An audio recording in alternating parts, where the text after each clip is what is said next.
of that, the kind of difficulties that I faced at IIT Kanpur and all those things. But there we had to do a 2 semester experimental project in a research lab. That was part of the MSc curriculum.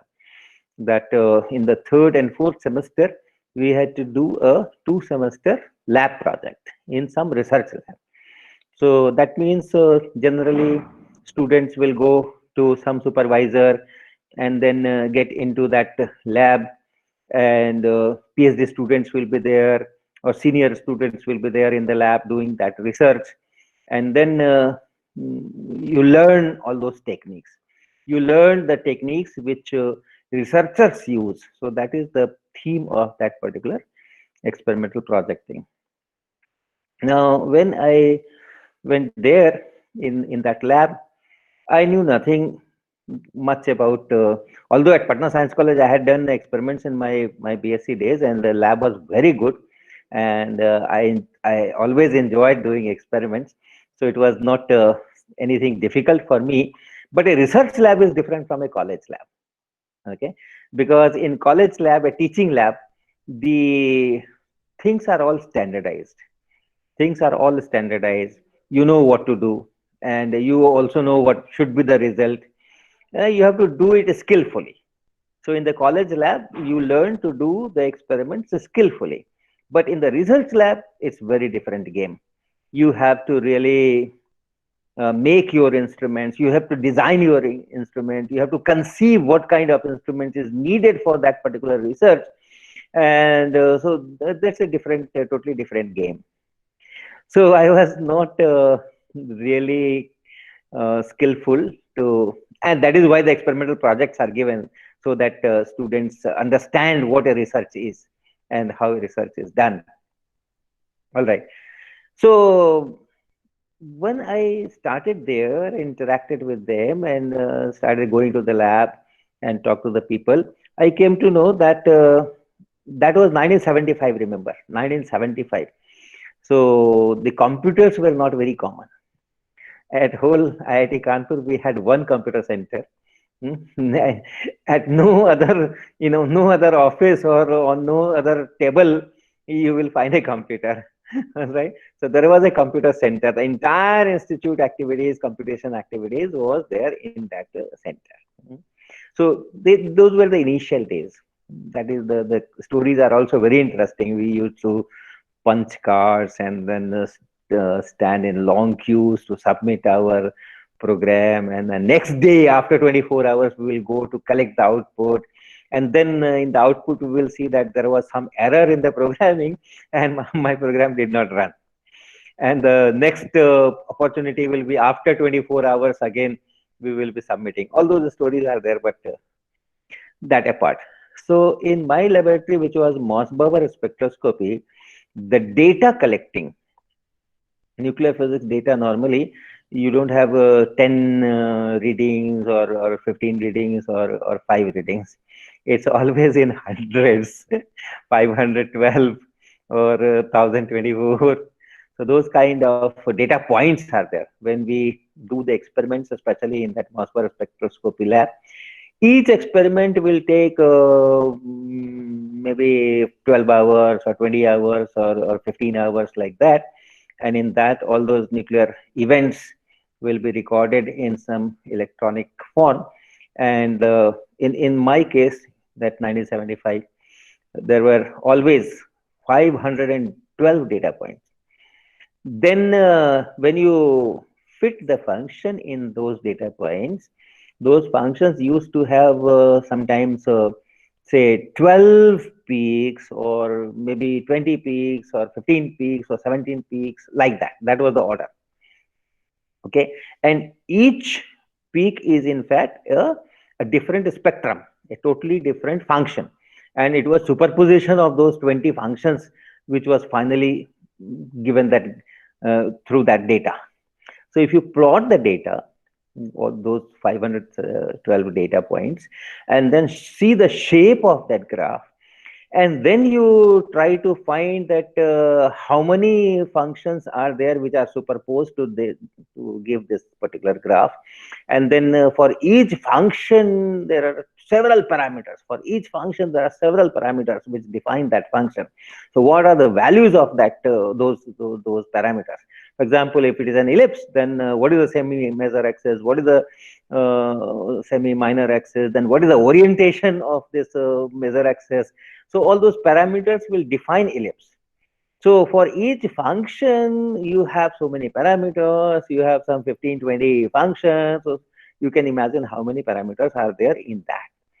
And by that time, in that research lab, people have never used any computation on that. So by looking at it, plotting data, and then by looking at it, they used to guess that how many peaks are there, how many functions are there, what are the parameters, and so on. So they will guess, they will write, and then they will write the research paper. That was going on. In my first semester at IIT Kanpur, we had a course on Fortran programming, and that was the first time I had any training in computers. Fortran programming at Patna Science College, we never knew what computer is. So in the first semester, we had done that Fortran course given by Dr. Rajaraman, and you know, the first course on computer programming will be just how to add 5 numbers and how to get factors of a composite number and how to get LCM and which is the smallest of given 10 numbers, like that. Those are the kind of things that you do in your first course. That is what I had done. But then I thought that can I use that Fortran knowledge to write a computer program which can analyze this data and which can do a least square fitting, and then that program should give me all those functions and the parameters which best fit this data. So that was my personal agenda. Nobody told me to do that. Nobody expected. My supervisor never expected that I will take up that chance, because all his PhD students were doing it manually for years and years, and the research papers were getting published from there. And I, as an MSc third semester student with minimal computer knowledge, just one single course on that too very elementary first course. So it was in no way my supervisor could have imagined that I can take up that chance. But then, without telling my supervisor, of course, I told him that I will try that, but that was from my side. It was not asked by my supervisor. I said that is it not possible to do some computer analysis and get the best parameters? And he said they're very difficult, blah blah blah. So I said, should I try? Oh, if you want to try, you try, but it's very difficult. But then I took up the chance. I worked hard on it, and in some 2-3 months, I could really come out with the computer program. And when these the 512 data points of the research students of that lab were fitted, and the parameters were given by the computation, and then the computer itself plotted the graph on a sheet of paper. Okay, there were no graphing software that time. There was nothing like that. All right, it was a very difficult task. I can think it in the current perspective, but it worked. It worked. Okay, so everyone was amazed and all those things. Blah blah blah. Now the climax was when I joined as an assistant professor in 1994. So 1976 I did that. 1975 I was admitted to MSc program. 1976 I stepped into that lab, and then 1994, after 18 years, I joined IIT Kanpur as assistant professor, and then I went to the same lab, and a different professor was there heading that lab, and his students were there using those operators of Mossbauer spectroscopy. And then I asked, 1994, the computers were very common, and then all those PCs and those laptops and all those things were there. Then so many softwares were there, many things were there. So I asked them that how you analyze the data. And he told me, okay, in our lab we have a very good program and we analyze our data on that program. I said, okay, very good. So, can you show me that program? And they showed me the program, and that was the program which I had developed in 1976. Okay, so that's the kind of thing which makes you stand out in the crowd. So my message through this talk is that apart from whatever this institute expects from you, that you have to fulfill. You have to do that, and very sincerely you have to do that. But then have a personal agenda, and that agenda nobody will tell that you should do this or you should do this way or that way. It's your agenda. You have to work on it. You have to come out with the results. You have to do something great, and then it will be the real training. Okay. All right, so I think Nishit, that is from my side, and then we can start interaction. Yes, sir. Thank you for the talk. I have some questions for you. Yeah, So, sure. like, you have been in this profession of teaching for over 2 decades now. So, how did you see? How have you seen this students changing their shaping, getting developed from the starting of your career from now onwards? How has the teacher-student relationship changed? Okay, teacher-student relationship. I don't think it has changed much. I don't think so. As far as teacher-student relationship is concerned, say if a teacher is sincere, capable academically, and and emotionally attached to the student, then the student teacher relationship which it was there in 1970s and which is now after 50 years ago, 5 decades after, so it's almost the same. I don't see much difference. I don't see much difference. The kind of affection a teacher can create for himself or herself in the student, that depends on how you take up that profession, how you care for the students, and how much hard work you do for your students or your teaching, your lectures, and then the students will have the same kind of they will reciprocate in the same way. So that was there when I joined my IIT, my first job at Patna Science College. That was 1979. So 20 years on that side, and then 20 years on this side, 40 years. So I think the same kind of love, the same kind of affection, the same kind of attachment I still get from my students in this 2020. Modes are different.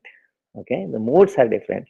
Now it is a YouTube lecture, and when I upload a lecture, and then I find hundreds of comments and thousands of views, and then the way people appreciate that, okay, this has cleared our confusion so much, and blah blah, you are great and your teaching style is great, and they want to do everything for me. So the mode of expression is very different, but basically it is the same. But then I do not know if the teacher is not doing that, if the teacher is not taking up the teaching as a passion, then what kind of relationship is there, that I'm not sure. But I think there also there's not much change. At our time in 1980s or 1990s also, the students used to have very bitter comments for the teachers. Okay. Okay. And same kind of comments will be in this era also. So that part I think is not, it's independent of time. Any change in the capabilities of students? As in, of course, we have more resources, but how efficiently do you think then today's generation is able to use those resources? See, over the time, over the period, this self-confidence has gone down on the average. Okay, on the average, self-confidence has have. just I said, in my case, I took up this Himalayan task of developing a computer program in 1976, a big research program, right? Computer program for a research lab. So because I had the confidence, oh, let me give it a try, I will do it. All right, concepts of physics is another example. Is another example. Nobody told me that you should write a textbook of this kind. It took me 8 full years, 1984 to 1992. 8 full years I worked on that. It was my personal agenda. So that kind of confidence that yes, I am capable, I will do it, I can do it. That I think has gone down. Has gone down. Now people, I get so many emails, people asking physics questions on mails every day, and I'm not able to reply. There are so many emails that I'm not able to reply. I am gathering huge backlog. So yesterday I was replying a student's question which was asked on 26th of June. Right, so this is 14th of December. Okay, so almost 6 months of backlog. So many emails I am getting, and many of these will say that sir, this is the question, and I searched on the Google for hours and hours and I did not get the answer. So I write that, why did you search on Google hours and hours? Why don't you work on it yourself? You could have done it in half an hour. You spent 6 hours of Google searching. You could have done it 15 minutes had you given your own thoughts in it. So that's the kind of thing which I can see the change, that many of the students are they need assistance. Of course, these students are also highly ranked, in the sense they are asking it to me. They are going for Google search and then they are asking, and this is not a textbook question, because textbook question is always easily searched, right? If it is NCRT or it is some mechanical engineering physics problem, okay, all those standard things are always easy to search or easy to find the solutions. The solutions books are there, and for that they will not write an email to me. All right. So if they have asked a question, that means yes, there is something very different in those students. They are thinking. They, at least the question arises. At least the question arises in the mind, and that, therefore they are in the top bracket. All right. And even for those students, they do not give it a try themselves. In school days, they go to coaching. So after the school teachers, first that school teachers will teach them, and then the coaching teachers will teach them, and so on and so forth. And when they come to institutes like yours, Triple IT, and there the coaching is not there, the tuition is not there, then they will be in trouble. So then they will go for the Google search. So that kind of change, I think, because the resources are available now, as you said, because the Google is available now, because so many websites are there to answer their questions. Quora is there. All right. So because of these resources which are available, they have the mobiles, the smartphones. They just use their data, okay, Geo and all that, and so go for assistance. Now, going for assistance so quickly is difficult to. Then it's difficult to develop your own skills. Thinking cells is very important. There are two things. One is how you understand the things. We say that samajh ke padho. So you understand the things. Understanding a thing is a different skill, and thinking on a topic is a different skill. So what we have is, we now we are focusing much more on understanding the thing or learning the things. Yes, we know how to. So I can give you an example from let's say school mathematics, school mathematics. What do we teach, and what skills we develop? We tell them how to do LCM. If there are three numbers, you write them in a horizontal row, put two commas in between, and then draw a vertical line, a horizontal line. Then see what number will divide these and put it there. So what we are doing? we are telling them how to find LCM of given 3 numbers or 4 numbers or 5 numbers. And the whole procedure we explain, they understand, they practice on it. So they are learning how to get LCM of those numbers. This is learning. But they are not thinking. We have not given any chance to them. We have not, in this exercise, we are not giving any chance to the students to think. They don't have to think. They don't have to think. They have to understand, and then they have to practice. They have to learn. They now know how to get the LCM, how to get the HCM. They know how to factorize a quadratic expression. Okay, so they know how to integrate a particular expression by the method of substitution or integration by parts or this or that. They are learning so many things. So, but are we giving them an opportunity to think? So that is missing. So somehow over this period, this thinking capability or thinking this nature that I should think. If something is there, oh, let me think on it, that particular characteristic is I feel that it has gone down. In our times, the resources were very less, and therefore, if there is a problem, I have to think on it. And then the brilliant ones used to come out with brilliant solutions, and that used to develop so much skill in their minds that when they go to profession, they used to do wonders. That's One more question, and then we'll take some questions from the chat. Sir, a few years back, government started opening new IITs. So at that time, this opinion was there that if you open new IITs, the core value of the core IITs, it will dilute down. What are your thoughts on this? Oh, I don't buy this argument. I don't buy this arguments. Okay, if I am good, why I should be afraid of others? Right?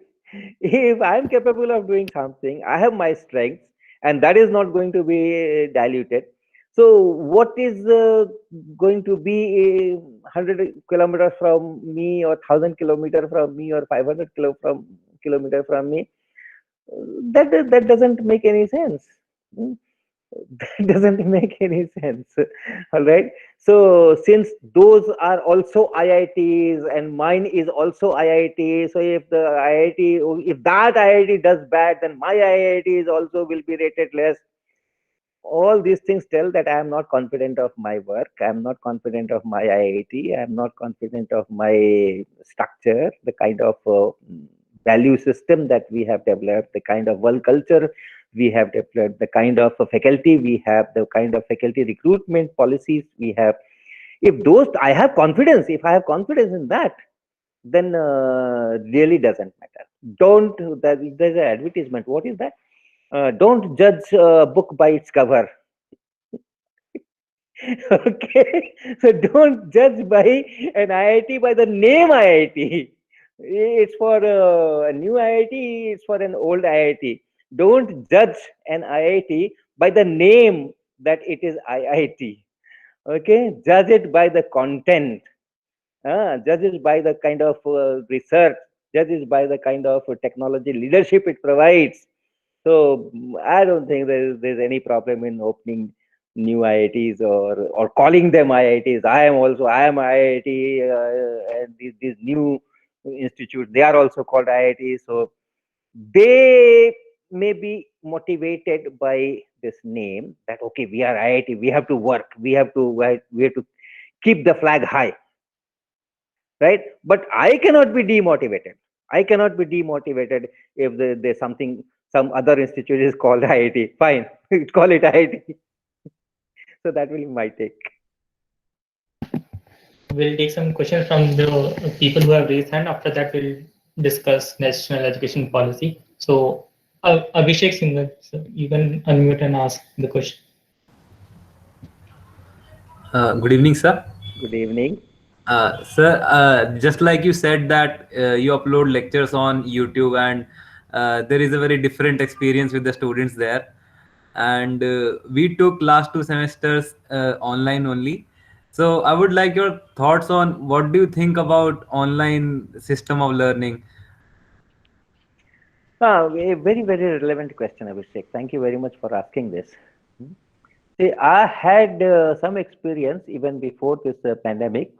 I started this online thing in 2016. I retired from IIT Kanpur in 2017, and then I thought in 2015-16 that this is the last chance for me to learn what this online teaching is. Once I go out of IIT, perhaps I won't get this chance. So I met all those IIT professors who were in this game, and I asked what you do in these online courses.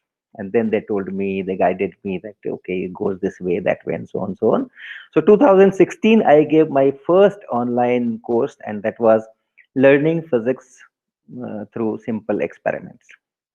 And since then, I am doing all the online, not teaching as such, but yes, I am giving some courses at BSc level online, not live, but yes, online. And currently also, just we finished our course on electrodynamics, and 26th January, I'll be giving another course on classical mechanics. So I am there. So my experience is in two directions. One, there is a lot of strength in this online teaching system, lot of strengths, which is not there in face-to-face system. And then there are certain things in face-to-face systems which is not there in this online system. So the two are complementary, and saying which one is good, which one is bad is not proper. Each of them has its own strength. Now in online system, the biggest strength is in online, not live, right? Not live. But the courses that I have experienced with, and that these are recorded, and course is announced at a certain date. This course will start, and every week we upload one by one lectures, one by one, 3 lectures in a week on alternate days, just like in college. We have lectures on, let's say, Tuesday, Thursday, and Saturday. And then after each lecture, there is a discussion forum where students ask questions, and I see those questions, I reply them, and so on. Okay. So the biggest advantage that I see in this system is that the students have much more opportunity to ask questions. When I gave my first course, and this is the average that I am maintaining, a content of say 15 hours, 12 hours, 15 hours, 18 hours, and the number of questions which are asked on that discussion forum, number of fresh questions which are asked in that forum, is around say 4 to 5,000. So on a content of 15 hours, if there are some 5,000 questions asked by the students, you can think how much is the academic in output which is coming from that kind of discussions and that kind of course. So that's one big advantage. And why it is so? Because in a face-to-face classroom, it's a 50 minutes or 40 minutes or 45 minutes or 55 minutes period, and I have an agenda. I have an agenda that in today's lecture, I have to complete this much of the portion of the syllabus. I have, say, 24 lectures in the whole of the semester in which I have to finish this syllabus. So as a professor, I have the agenda that today, okay, this is my plan. Today I will do this, then this, I'll give this example, then I'll ask this question, and then I'll do this theory, this derivation, and so on. So I have an agenda. Now, when the students ask a question, there are several difficulties. Number one, my lecture is going on. I am continuously speaking. The student gets somewhere the student is not comfortable with what I said. But then the student has to formulate the question, how to ask. It will take some, let's say, very smart boy, very good in literature and everything. 2 seconds, 3 seconds, 5 seconds. That much time, so he will definitely take to formulate the question and ask. And during those 5 seconds, my lecture is going on. Now the student is also listening to those sentences because he doesn't want to miss what I am saying now, because if he misses that, or if she misses that, then the next 5 minutes or next 15 minutes, perhaps there will be trouble. So now the student is two minds. And if I am speaking something very interesting, the student will forget his question and listen to me. So that's why student does not get time to ask question, not get time, not that there's only 55 minutes, that doesn't get time. I mean, those I'm talking of those 2-3 seconds, doesn't get that 2-3 seconds, because my lecture is going on, I'm doing something on the board, I'm doing something, I'm speaking something. So very difficult. That's one. Then the second thing is that if the student has asked the question, I need time to understand the question, because this transmission of the thoughts, student has certain thought. In a very short time, the student has formulated the language to ask that question, and that language is not perfect. Hmm? So it is not really expressing what is there in the student's mind. And what I receive, for me, the input data is only the words that the student has spoken. And then I am also in a hurry. So I am not able to really think over it. And you can imagine in a face-to-face classroom, if some student has asked question and I'm thinking on that question. Actually, I'm not thinking on the question. I'm just thinking, what does it mean? What the question is. But if I'm silent for 30 seconds, what will happen in that classroom? Next day, people will not come to my class. Oh, he doesn't know anything. He just become mum. He could not speak anything. All right. So I do not have chance to really understand the question. So I'll reply something. I will reply something, and that reply will be correct. But perhaps that reply will not answer the question that the student had in mind. I'm not saying that the question that he had asked. So there are several stages of difficulties, and therefore, in general, you will find that in face-to-face classroom situations, hardly one or two questions will come up in the entire 50 minutes, entire period. And if it is a 20 period or 30 period class, then a total of say 20, 30, 40 questions is very good score. But here I am getting 5,000 questions because the student has time to think. He can replay the video where he had the difficulty or she had the difficulty, and then think on it. Perhaps the student will get the answer herself or himself if the thinking process is on. Otherwise, you can write the question in that forum and then read that question, recorrect it, and so on, and then post. And I will also have time to look at that question, read that question 3 times before answering, and so on. So this part, which is very important, the questioning, question answer, discussion between the teacher and the taught, is very important. In this online mode, this can go extremely well, much more effectively than in the face-to-face classroom. So this is one big strength there. There are many other things also, but that way I like this online system, and I also like this face-to-face. Nothing can be compared with that. If I am looking at you, and if you are nodding your head, or you are shaking your leg, or you are looking at 30 degrees to the line of sight connecting you and me, and all those things I am able to see and enjoy and derive my conclusions from there, that is absolutely missing here. And then I cannot really crack jokes in this online mode, in this recorded lecture mode. So those things are they make the learning process very efficient. Okay, if I have a face-to-face interactions, face-to-face line of sight, if you are there physically in front of me and I'm there in front of you, then the efficiency of transmission, efficiency of that teaching, in that case is much more, because those parameters I really miss in this online system. So both systems have their own advantages and both have some weaknesses, and therefore if this period is over, when this period is over, I think we will have much richer teaching learning experience, because now we have learned much more of this online, and the face to face we are anyway expert on that. So when we will have best of both the worlds, then this will be really very good. Abhishek.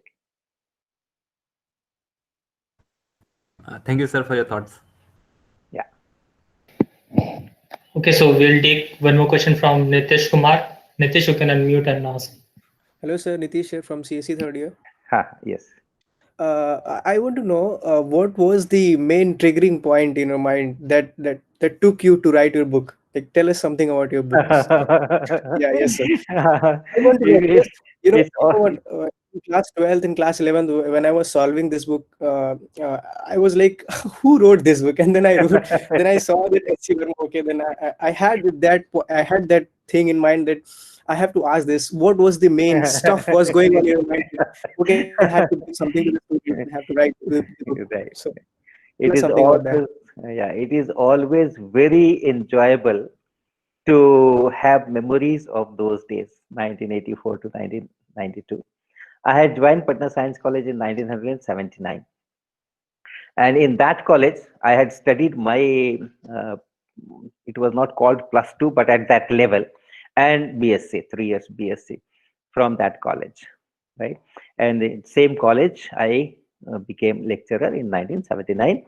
And we had class 11th, class 12th, the whole BSc, and also MSc, in the sense that MSc was not part of my science college, Patna Science College, but it was under Patna University itself directly. But the building of that physics department of Patna University was part of my science college building. Okay, it was part of it. So one particular section of physics department was for this postgraduate Patna University wing, and the rest was Patna Science College. So it was just one single block in which, so we used to give classes in MSc also. So from 11 to MSc, I used to teach. All right. So when I was given this class 11, physics mechanics was perhaps the first course that I taught in Patna Science College. I prescribed the book by Resnick Halliday as a textbook, because I have learned a lot of basic physics from Resnick Halliday. So I have a great admirer of these two gentlemen. So good, and then I started teaching, and I asked them to backup study with this book and do problems and this and that. And I found when you teach in the classroom, you can judge whether the students are going along with you or they are in a different phase. There's a phase difference, and the phase difference is pi. Then the teaching is, of course, absolutely useless. So in my case, the phase difference was not pi, but was not very small also. Okay, so my judgment was that the course is not going well, and I did not know why. So the natural thing to think was that since I am doing it first time, I had no teaching experience, and this is the first course I am giving as a teacher. That's why I'm not able to communicate well, and I'm not able to teach well.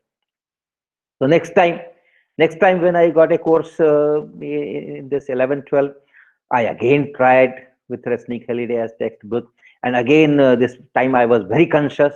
So I put a lot more effort, and I used all the skills that I could in teaching, but the result was the same. Okay, I was absolutely not satisfied. Although my reputation was high, my reputation was very high from the very beginning, and in 3 4 years 5 years the reputation was so high that Tata McGraw Hill people came to me that would like to write a book for us. They came to my house. Okay, my reputation was very high, but I was absolutely dissatisfied that the kind of physics that I want the students to become comfortable with, that skills they are lacking. So after 3, 4 such incidences, repetition, then I could narrow down my choices of sources of error. Hmm. And finally, I hit upon that the biggest source of error is the book by Resnick and Halliday. All right. And I realized that at school level, at least at the school level, okay, it's true for the college level also, but at least at school level, the physics has to be packaged in the in tune with the lifestyle the audience is or the student is living.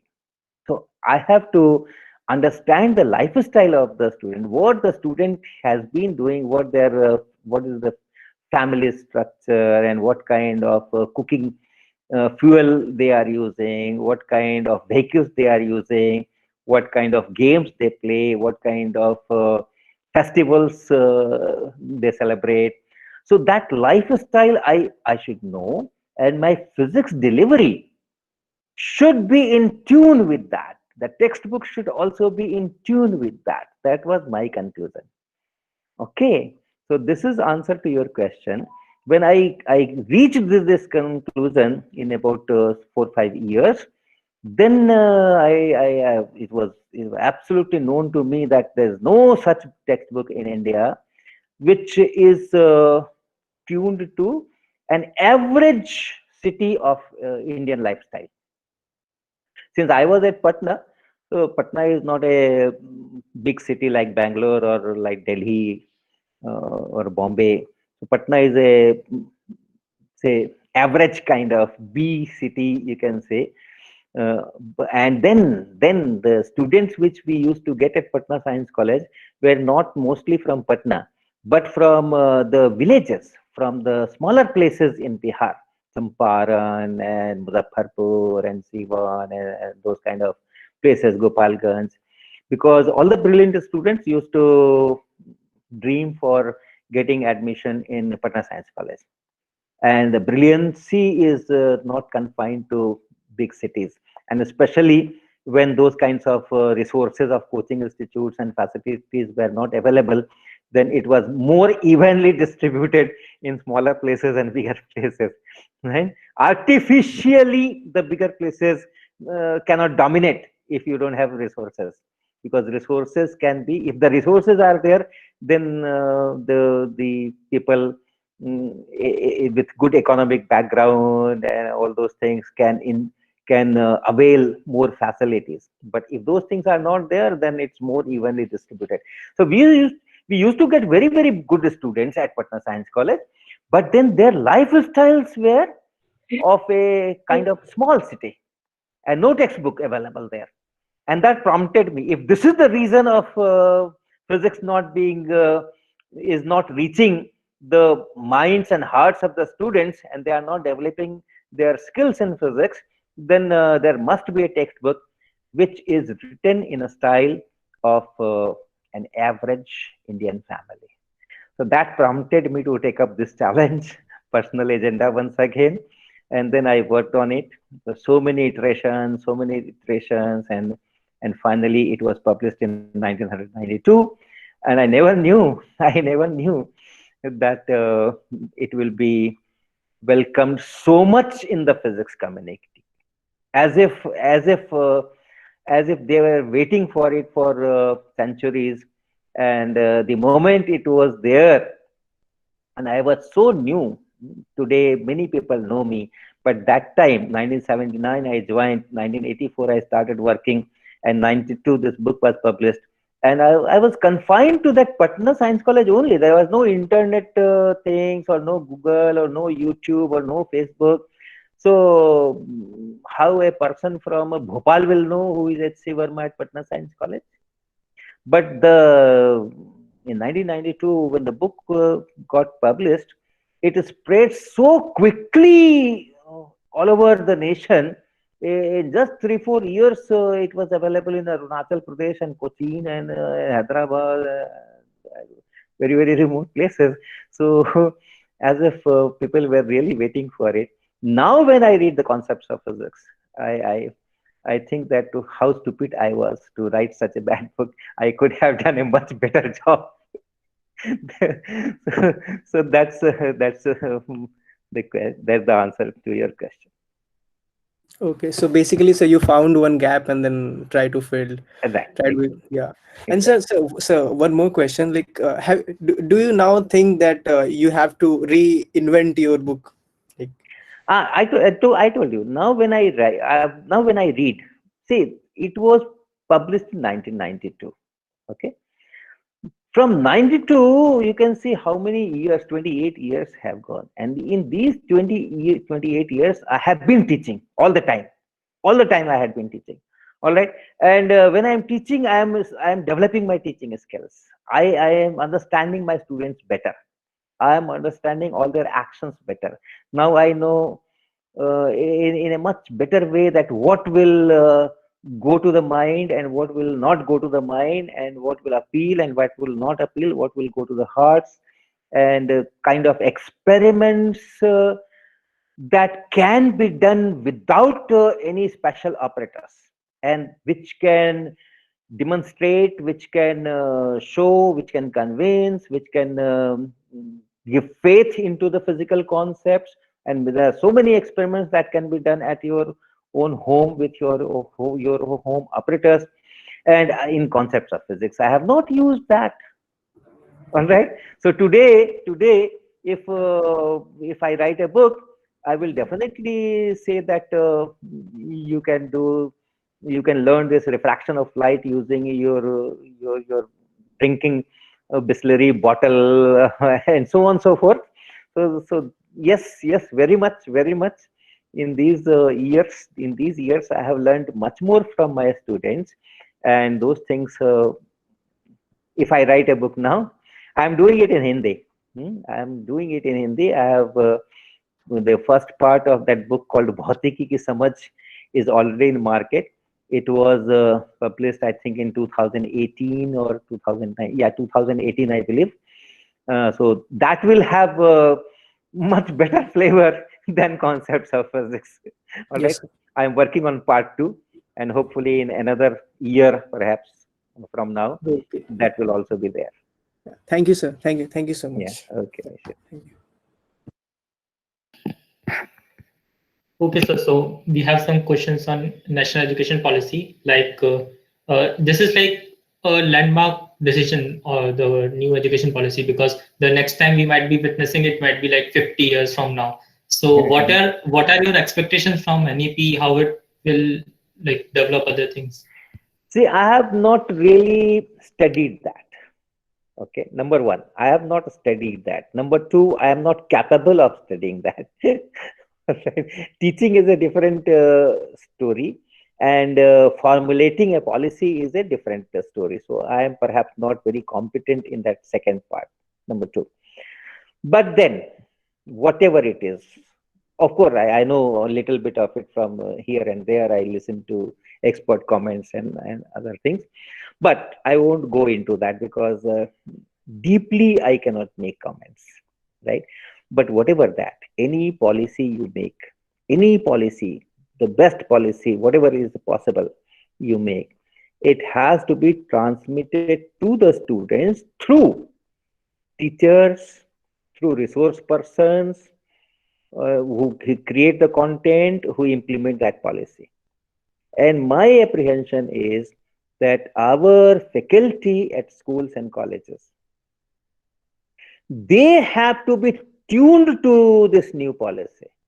If they are saying that, okay, the student will have much more freedom to choose combinations, then our teachers of physics should also be capable of discussing the things in the light of biology. If a student is taking physics and biology together in a bachelor's program, and then I am teaching physics and I know nothing of biology, or there is a biology teacher who knows nothing of physics, then at the implementation level, this very good theme of giving opportunity, you can do physics and biology together. how will that really work? So an extensive orientation program of the faculty is very much needed. And since this policy is going to be implemented from next year itself, okay, and if the faculty is not prepared for that, if you have no programs to tell the faculty that, okay, here is the new policy and these are the kind of new things that you have to do, you have to implement it, you have to interact with the students, but in this light of this new policy, if you have not told your faculty in that way, if you have not trained your faculty in that way, if you have, and it is not going to come in few months, it's very difficult. It's not easy. If you bring a new policy and entire new kind of things, there's a stress on this language, vernacular. Okay. Now, in colleges, in engineering colleges, in medical colleges, the faculty is not ready to teach in Malayalam. It's not ready to teach in Tamil, not ready to teach in Gujarati. You have not developed competent faculty, all right? Then what will happen if you implement that?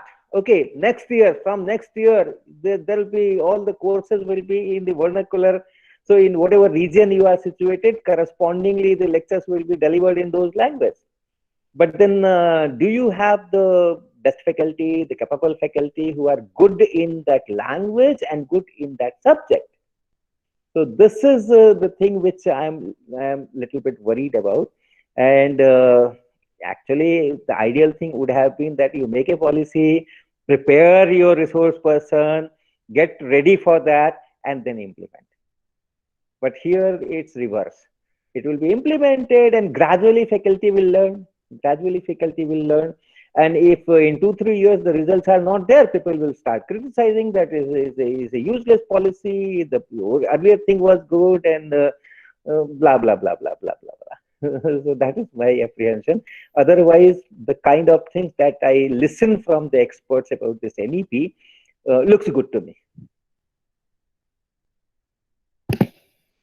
Okay, sir. So also there is one more thing, sir, that there are like two types of education a person may pursue individually. Like one is dealt with a basic knowledge in many subjects, and the other one is specialized knowledge in a particular subject. What do you think? Like how it will proceed? Yeah. In fact, in the up to let us say bachelor's level, it's always good to have a bigger spectrum, a wider vision. Okay, you should know basics of many things together, because the nature is always an integrated unit. The nature doesn't have a very compartmentalized structure. So it's always good to have uh, basics of many areas to be known. And once it is there, then after you specialize. So it's a time factor, right? So from the very beginning, class 9, the students write to me that I want to be an astrophysicist. What should I do? Okay, very good, very nice, very good. You want to be an astrophysicist, and so early you have decided your target. Very good. But then, if you stop reading mathematics, if you stop reading chemistry, because I have to a physicist, so I should give less this importance to chemistry or biology, you will not be a really good astrophysicist. Okay, so you can decide that I have to become this, or I have to become that. I have to specialize in this region or this particular part. Yes, very good. Yes, you can do, but then not from the very beginning. Keep this target. I have to do this. Fine. I have to be an aerospace engineer. Good. I have to design aircraft. Fine. Very good. Very nice. But then wait. You learn many things. Not only many different study subjects, but also about the nature, also about the society, also about the natural resources that are around. So have a comprehensive view. In physics also, People specializing in theory do not know the basic experiments, and people who are good experimentalists, they are not very good at theory. Then the output will not be very good. Huh? See the other Ford, what a wonderful theoretician he was, and what a wonderful experimentalist he was, and how new ideas always were brought in his research. This Venkat Raman, our Nobel laureate in chemistry from Gujarat, Baroda. He has a physics degree. He has a physics degree. He did a PhD, MSc in physics, and this PhD in physics. And then he works on a biology topic, what ribosome or what it is, and gets a Nobel Prize in chemistry. Right. So if you want to really excel, then you should have a much comprehensive, broader experience of the nature, where nature is an integral unit, everything is there, and of course, after that, you specialize. Okay, sir. We'll take some questions from the chat box. Shubham Yeah, Kumar. yeah. I think how many questions you want to take? It's 6:20 Yes, now. yes, so just two more, I think we'll be Okay, done with that. okay, okay. Fine, fine.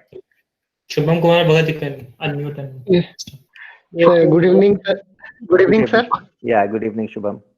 Sir, I wanted to ask that earlier you mentioned that you had a very good relationship with the students when you were teaching in the college. I'm Sir, so lucky. I'm so yes, sir. lucky. And sir, we also many times some of the teachers we have seen in life, actually when we enter their class they just light up the class from their delivery of the knowledge, and their way of teaching is so good that they just we can't defocus from their teaching. We have to focus on them. But and on the other hand, some of the teachers are just I will say that's not that interesting their Yeah, classes. okay. So sir, can you just summarize what it what are the qualities which should be with a teacher and with the student both, which helps in bringing out the best from the student? This is very difficult to tell in words, right? The first thing about the teacher, the first thing is that you should have an emotional relationship with the students. Okay, if you have that in your heart, then that's the first requirement. Necessarily, it's necessary. It's necessary requirement. And after that comes your style and your delivery and your knowledge level and the kind of intensity variation in your speech and the kind of drama that you do on the classroom stage. Those things will come later. So the first requirement is that you should have an emotional in this attachment with your students. When I was writing concepts of physics, for whom I was writing? I was writing for the thousands of students or millions of students who I knew that they do not have a textbook which can teach them physics well. So those students, that picture of the students all the time was in my mind when I was writing any paragraph. The student was there always in my mind when I was deriving any equation. The students were there in my mind when I was formulating any new numerical. Okay, this kind of numerical, if I ask, my students will learn this particular concept much better. So the driving force was this. I have not seen the students. I have not seen this. I had seen only the students in my Patna Science College, some 100 students at a time. Okay, but then I was writing the book not for 100 students, but I was writing the book for millions of students of India. Of course, I did not have students of England in my mind, Britain in my mind, or China in my mind, or France in my mind. No, no. So this book will not appeal to them. Apart from the kind of get up and kind of printing and kind of pages which the publishers in France or in Chicago will have much better get-up than the concepts of us. Apart from that, even if the get-up is improved at that stage, this book will not appeal to them, because number one, it's not tuned to their lifestyle, and number two, I had no emotional attachment with those students. So my experience is this. So this is the first thing. And after that, the other quality is to listen for a teacher. And in fact, for anyone, because unless you discuss, the things will be not deeply rooted into the minds. Some discussion is needed for really impactful teaching. And then to listen. If I very carefully listen to my student, then probably I will get to know much better what is causing the confusion. It's not important to answer the question the student has asked. It's important to know why the student has asked that question. Where is the lacuna in understanding, or what wrong concept the student is having in mind, so that this question has come up in mind.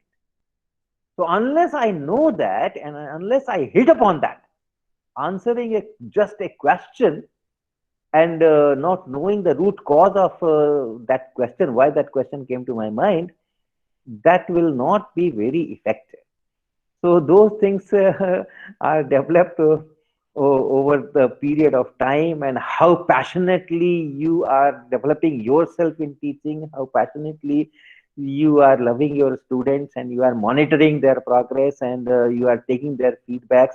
So those are the kind of things that those are the qualities a teacher develops over the period of time. And some people are able to develop, some people are not able to develop.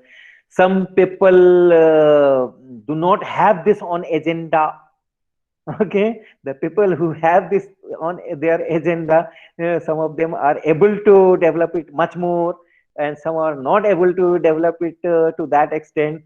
So those are the kind of things which make a spectrum of teachers, 500 nanometer to 700 nanometer.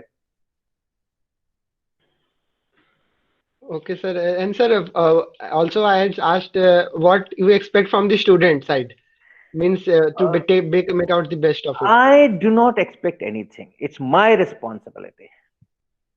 Okay, it's my responsibility.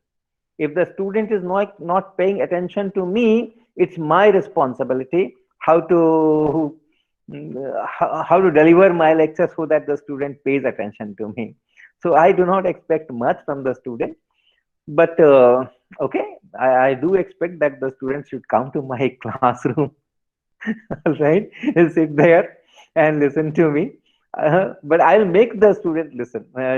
No problem. Okay, no problem. Yeah, sir. Thanks a lot for your answer. Okay. Sir, we'll take the last question. Okay. Keshav Tulsian, you can unmute and ask. Yeah. Sir, my name is Keshav Tulsian, and I have solved your book that concept of physics. Good. And I want your question that which teacher you are inspiring, your teacher Okay. in your college timing. Right. There were many, but you won't perhaps know them. Okay. Yeah, Perhaps you won't know them. Which place you are from? I am from Darbhanga, Bihar. Darbhanga. Okay.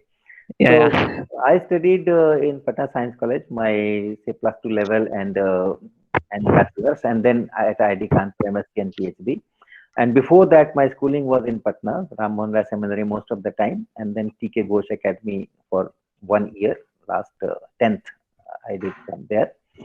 So if you ask for my childhood best teacher, which inspired me, was a chemistry teacher, Nilanshu Malik at Ram Mohan Rai Seminary. Very good, very nice. And he used to, once in a month or so, he will do a demonstration of chemistry. The full period, the full 1 hour period he will do some experiment, make some gas, and then show look at the properties and this and that. So Niyazi Malik was certainly he will stand out.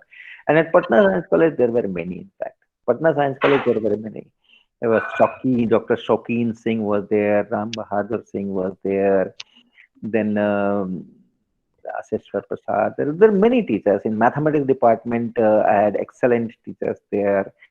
Okay, in statistics department we had excellent teachers. So there were many teachers. I cannot name one or two or three. And at IIT Kanpur, the teachers teaching was not at that level. Patna Science College we had much more excellent teachers than I got at IIT Kanpur. But then yes, the kind of broad perspective that IIT Kanpur teachers could give me, that was really admirable.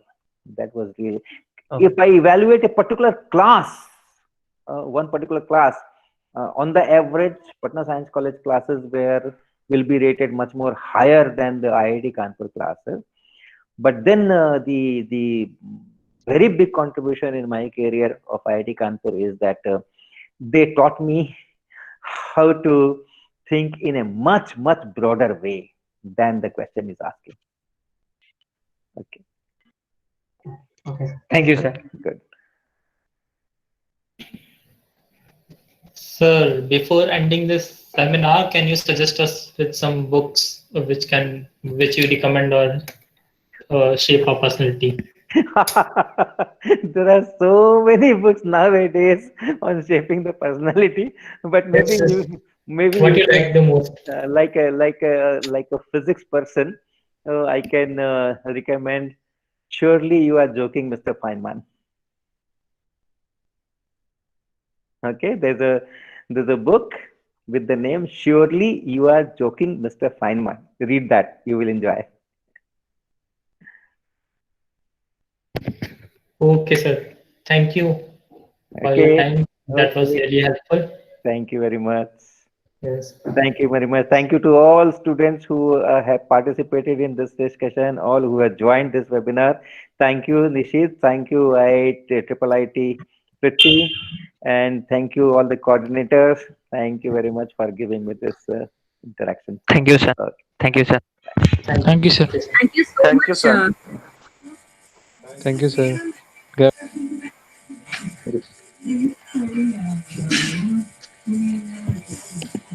Guys,